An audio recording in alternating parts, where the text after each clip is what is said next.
Membentuk tentara usia 65 tahun bugar seperti usia 30 tahun.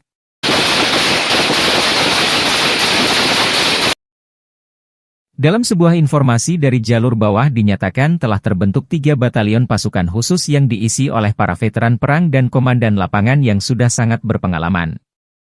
Usia paling muda adalah 55 tahun dan fisik mereka masih seperti tentara usia 30-an.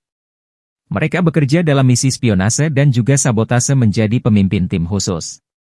Hasilnya tim yang mereka pimpin menjadi selalu memperoleh hasil positif dan juga pergerakannya sangat cepat.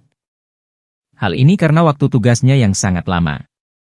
Di mana teman seangkatan mereka sudah banyak yang pensiun atau sudah tidak bisa lincah bergerak lagi.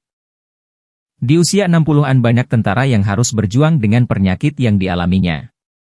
Karena saat tugas selalu menggunakan tenaganya hingga maksimal. Sehingga saat senja, banyak tentara yang sebenarnya berpengalaman harus mundur dari lapangan dan berusaha untuk menang melawan masalah di tubuhnya.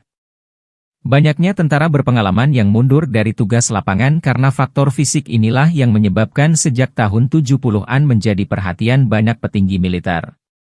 Bagaimana bisa memperoleh waktu emas yang lebih panjang dari seorang tentara terlatih dan harus turun langsung ke lapangan? Skill komando mereka tidak efektif hanya di balik mikrofon.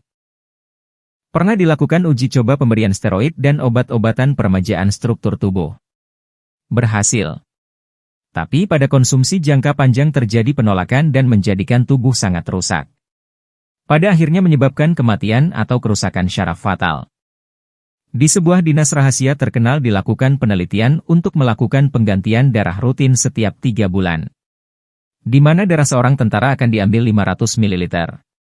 Yang kemudian digantikan oleh darah baru yang diperoleh dari darah anak atau cucunya. Dalam 5 tahun proses diperoleh hasil sangat positif. Struktur tubuh dan wajah tentara yang berusia 50 tahun terlihat seperti usia 40 tahun. Penelitian tersebut dilanjutkan dan diperoleh hasil yang sangat mengejutkan di mana tentara tersebut terlihat seperti usia 30 tahunan. Dari hasil tersebut maka ditindaklanjuti dengan melakukan penelitian lebih lanjut. Di mana tentara usia 65 tahun tapi memiliki tubuh seperti usia 30 tahunan. Penelitian dikembangkan dengan sangat rahasia dan hati-hati dengan melibatkan 1.000 orang tentara berpengalaman dan didukung oleh beberapa anak-anak mereka yang berumur 20-30 tahun. Ada beberapa yang menggunakan darah dari cucunya. Dengan kesamaan genetika dan golongan darah. Dalam 10 tahun uji coba diperoleh hasil tentara tersebut memperoleh tubuh remaja kembali. Penelitian tersebut dilanjutkan dengan melibatkan hampir 3.000 orang. Di mana separuhnya menggunakan darah satu keluarga dan separuhnya menggunakan darah dari orang lain yang berbeda tautan darah. Semua pendonor berusia 20-30 tahun. Tentara yang terlibat disebut tentara spesial.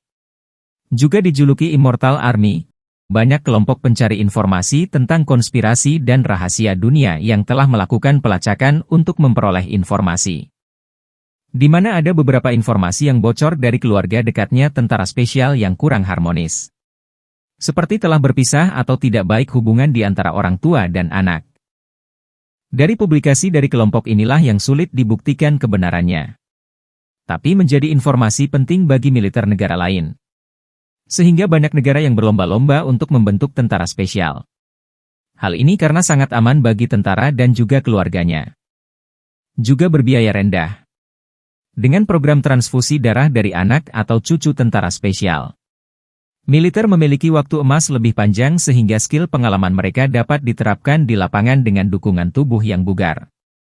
Bahkan dari informasi, Tiongkok sedang mengembangkan tentara super skill merupakan pengembangan dari tentara super yang pernah dikembangkan di era Uni Soviet dan juga menggunakan teknik transfusi darah tentara spesial.